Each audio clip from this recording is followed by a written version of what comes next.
Hi, Pop-Tarts, back for the Quarantine Read Aloud series, Chapter Book Edition. Today we will be reading L. Frank Baum's The Wizard of Oz, Chapter 23. Chapter 23 is entitled Glinda Grants Dorothy's Wish. Before they went to see Glinda, however, they were taken to a room of the castle, where Dorothy washed her face and combed her hair, and the lion shook the dust out of his mane, and the scarecrow patted himself into his best shape, and the woodman polished his tin and oiled his joints. When they were all quite presentable, they followed the soldier girl into a big room where the witch Glinda sat upon a throne of rubies. She was both beautiful and young to their eyes. Her hair was a rich red in color and fell in flowing ringlets over her shoulders. Her dress was pure white, but her eyes were blue, and they looked kindly upon the little girl. "What can I do for you, my child?" she asked. Dorothy told the witch all her story, how the cyclone had brought her to the land of Oz, how she had found her companions, and of the wonderful adventures they had met with. "My greatest wish now," she added, "is to get back to Kansas, for Aunt Em will surely think something dreadful has happened to me, and that will make her put on mourning, and unless the crops are better this year than they were last, I am sure Uncle Henry cannot afford it." Glinda leaned forward and kissed the sweet, upturned face of the loving little girl. "Bless your heart, dear," she said. "I am sure I can tell you of a way to get back to Kansas." Then she added, "But if I do, you must give me the golden cap." "Willingly," exclaimed Dorothy. "Indeed, it is of no use to me now, and when you have it, you can command the winged monkeys 3 times.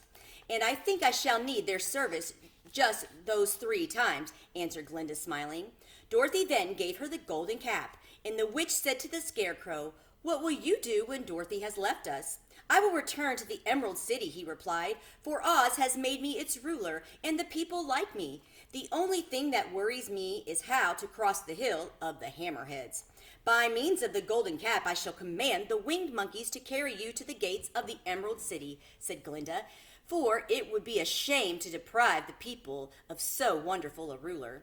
"Am I really wonderful?" asked the scarecrow. "You are unusual," replied Glinda. Turning to the Tin Woodman, she asked, "What will become of you when Dorothy leaves this country?" He leaned on his axe and thought a moment. Then he said, "The Winkies were very kind to me and wanted me to rule over them after the Wicked Witch died. I am fond of the Winkies. If I could get back again to the country of the West, I should like nothing better than to rule over them forever." "My second command to the winged monkeys," said Glinda, "will be that they carry you safely to the land of the Winkies. Your brain may not be so large to look at as those of the scarecrow, but you are really brighter than he is. When you are well polished, and I'm sure you will rule the Winkies wisely and well."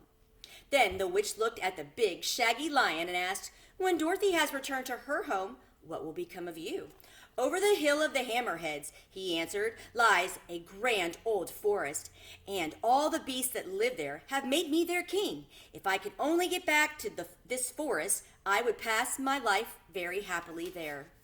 "My third command to the winged monkeys," said Glinda, "shall be to carry you to your forest. Then, having used up the powers of the golden cap, I shall give it to the king of the monkeys, that he and his band may thereafter be free forevermore." The scarecrow and the Tin Woodman and the lion now thanked the good witch earnestly for her kindness. Then Dorothy exclaimed, "You are certainly as good as you are beautiful, but you have not yet told me how to get back to Kansas." "Your silver shoes will carry you over the desert," replied Glinda. "If you had known their power, you could have gone back to your Aunt Em the very first day you came to this country." "But then I should not have had my wonderful brains," cried the scarecrow. "I might have passed my whole life in the farmer's cornfield." "And I should not have had my lovely heart," said the Tin Woodman. "I might have stood and rusted in the forest till the end of the world." "And I should have lived a coward forever," declared the lion, "and no beast in all the forest would have had a good word to say about me." "This is all true," said Dorothy, "and I am glad I was of use to these good friends. But now that each of them has had what he most desired, and each is happy in having a kingdom to rule beside, I think I should like to go back to Kansas." "The silver shoes," said the good witch, "have wonderful powers, and one of the most curious things about them is that they can carry you to any place in the world in 3 steps. and each step will be made in the wink of an eye. All you have to do is knock the heels together 3 times and command the shoes to carry you wherever you wish to go. If that is so, said the child joyfully, I will ask them to carry me back to Kansas at once. She threw her arms around the lion's neck and kissed him, patting his big head tenderly. Then she kissed the Tin Woodman, who was weeping in a way most dangerous to his joints.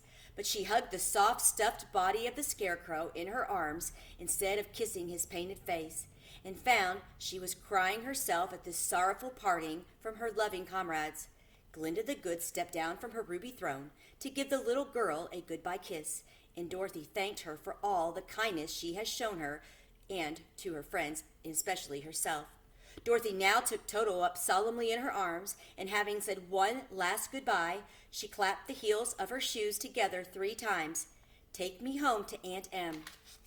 Instantly, she was whirling through the air so swiftly that all she could see or feel was the wind whistling past her ears. The silver shoes took but 3 steps, and then she stopped so suddenly that she rolled over upon the grass several times before she knew where she was. At length, however, she sat up and looked about her. Good gracious, she cried, for she was sitting on the broad Kansas prairie, and just before her was the new farmhouse Uncle Henry built after the cyclone had carried away the old one. Uncle Henry was milking the cows in the barnyard, and Toto had jumped out of her arms and was running toward the barn, barking joyously. Dorothy stood up and found she was in her stocking feet, for the silver shoes had fallen off in her flight through the air and were lost forever in the desert. And that concludes our, you know what? We're going to go ahead and finish chapter 24 because it's just a page. Chapter 24, Home Again. Aunt Em had just come out of the house to water the cabbages when she looked up and saw Dorothy running toward her. My darling child, she cried, folding the little girl in her arms and covering her face with kisses. Where in the world did you come from? From the land of Oz, said Dorothy gravely, and here is Toto too. And oh, Aunt Em, I'm so glad to be at home again. Lyman Frank Baum, 1956 to 1919, was born in Chittenango, New York. After trying many different professions, he turned to writing for children at the age of 40. The Wizard of Oz is the first and most popular of his 14 Oz novels. And I hope you enjoyed this. It has been my pleasure sharing one of my favorite stories with you. Have a great day and be kind to one another.